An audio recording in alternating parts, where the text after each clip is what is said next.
Hi everyone, again I will say I can't believe it's been 2 weeks since my last video update. It feels like the lockdown is flying in for me. I don't know why I didn't expect it to. I know we now have been told that we've got another 3 weeks of lockdown as a minimum, and I just wanted to take the opportunity to give you an update on our services, what we've been seeing, the kind of call volumes we're getting, and that is something that you'll get an update on every single week from now on. So since the 1st of March this year, our helpline has received 15,717 calls. That's around 19% fewer calls than the same time last year, which is no surprise. People are not out and about, and that's still high. That has led to just over 6,000 incidents that our inspectorate have responded to. We're trying really hard to respond to all incidents, but do it in a really appropriate way. So over the telephone as much as we can, but in person where we absolutely have to be in person.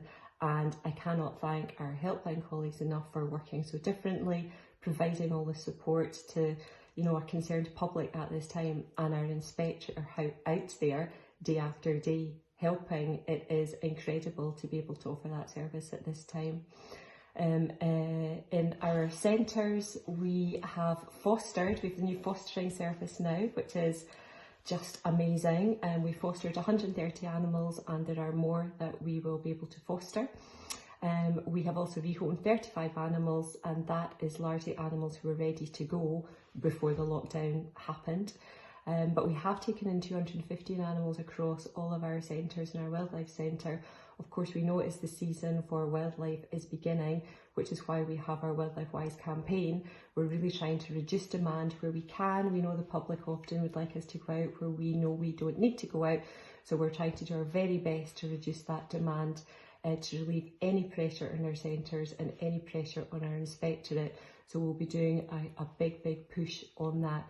But a huge thank you again to all our centre teams for working so differently at this time. Social distancing for one. I've seen amazing TikToks, socially distant, which are just incredible to see. You're working in such challenging environments, and it is absolutely incredible, so thank you. Education is all online, as you know. We've had over 3,000 downloads to our education materials. We have printed, I think it's 500 in hard copy. There are a lot of young people who don't have access to the internet. So Police Scotland have been amazing, and they're helping us take those round and distribute them. And we're trying to get trust funding to pay for it. And it'll be brilliant to see how those materials are received. We really want as many people as possible to access those free resources. So if you know of anybody, please share that on your social channels. We would have inspired far more than 3,000 young minds had we been in school and in the community, and we don't want to not be able to offer that support. So we will be doing a lot more communications and marketing to let everyone know it's there. So thank you so much. I joined an education team meeting last week. Many of the education team are on furlough. They can't be in schools, they can't do their jobs, they can't be in communities the way they did before. They jumped in and helped everyone at the start of this lockdown situation before we knew exactly what kind of services we'd need to offer. And I cannot thank them enough for that. I know it's difficult being on furlough. I've spoken to people and they want to help and they want to be in. The only smart decision to make was to take advantage of the job retention scheme. Our roles out of necessity are different right now, but thank you so much. I know it is difficult and challenging when all you want to do is help your colleagues. So of course on to finances. Our services are running fantastically thanks to a great frontline team in our centres and our vets, our inspectorate and our helpline. But we have to look at our finances as well. So fundraising also working very differently. We've talked about that a lot. So what we have coming up, we've just launched Your Big Day, which Sir Martin Lewis is helping us with, which is fantastic. So please take a look at that, celebrating people's lives. We've got new virtual gifts. We have got our Save Bo campaign, which we've got free television advertising.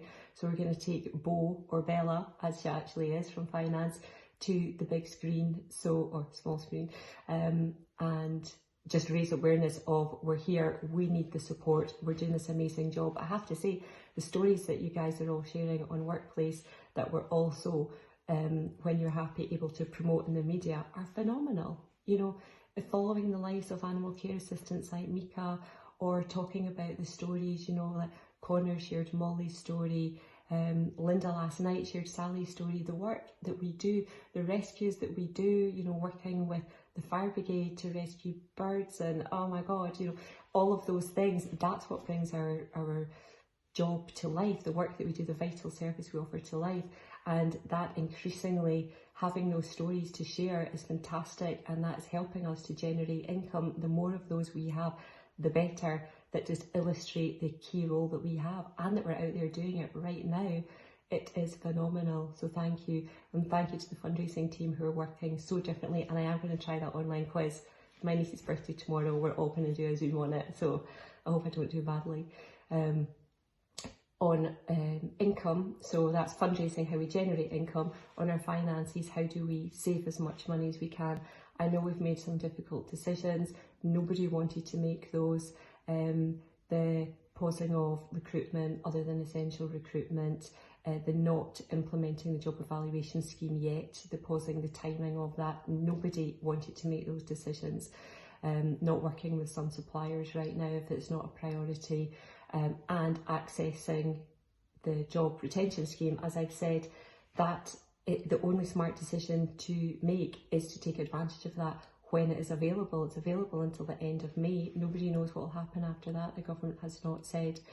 Where a job cannot be done in the current environment, we should be accessing the job retention scheme. But we also need to make smart decisions. So a decision that we made in the last 2 days in working with the Temporary Refuge Centre and primarily the Glasgow ARC team is to move the animals from the TR Centre to the Glasgow ARC. There were 22, so we moved them to Glasgow ARC with some of the TR team to support the animals. There's capacity, they can all be looked after there. We will furlough some people from the TR Centre, but we will temporarily close the TR Centre. Again, I just think that is a really smart decision that is looking after the finances as best as we possibly can, and it's a temporary solution. We will never put our frontline teams under unnecessary pressure, absolutely not. What we are trying to do is have animals where we're best able to care for them, with enough people to be able to care for them, and try and stem the flow of animals coming into our centres, and try and help our animals get out and get fostered or rehomed, because we are starting to look at rehoming alongside many other animal welfare charities. So you'll hear more about that next week, but we do wonder if we could appropriately do it. So on the financial side, we are just trying to make really smart decisions.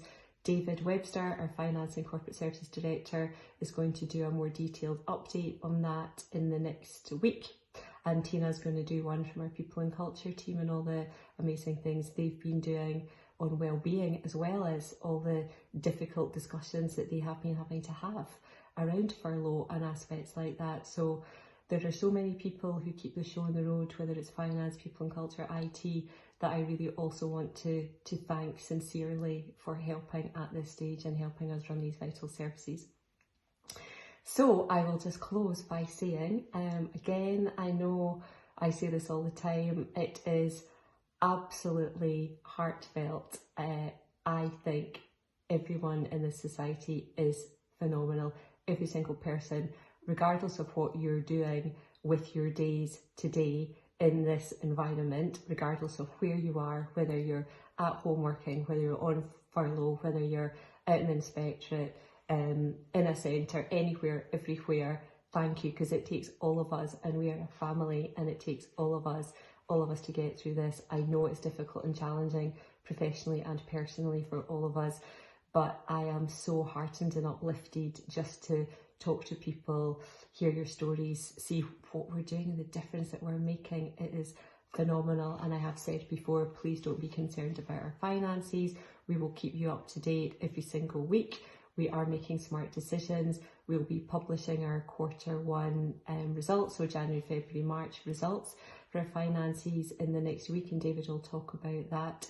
There is so much to be positive about. We just need to keep going. So thank you so much. Have a wonderful Friday and weekend, and I can't wait to see you all soon. Thank you.